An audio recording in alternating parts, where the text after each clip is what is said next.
शकता भरपूर लाडक्या बहिणींना आता ऑगस्टचे 3,000 रुपये येत आहेत. हो, ऑगस्टचे. तर आता तुम्ही म्हणाल ऑगस्टचे 3,000 रुपये कसे काय? हे बघा, मिळालेल्या माहितीनुसार एक अपडेट आली समोर. आता जुलैचा जो हप्ता होता ना, भरपूर लाडक्या बहिणींना जुलैचे 1,500 रुपये आलेच नाही. आता काही कारणास्तव आले नसतील, आधार कार्ड बँकेची लिंक नसेल किंवा काही गोष्टीमुळे जुलैचा हप्ता त्या बहिणींना आला नाही. त्यामुळे जुलै प्लस ऑगस्ट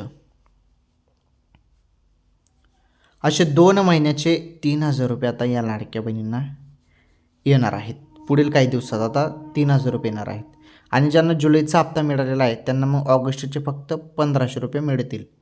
आलं लक्षात? तर अशी ही महत्त्वाची माहिती होती. चला, या व्हिडिओला तुम्ही शेअर करा, व्हिडिओला लाईक करा, चॅनलवर नवीन असल्यास आपलं चॅनल सबस्क्राईब करा. भेटू पुढील व्हिडिओमध्ये.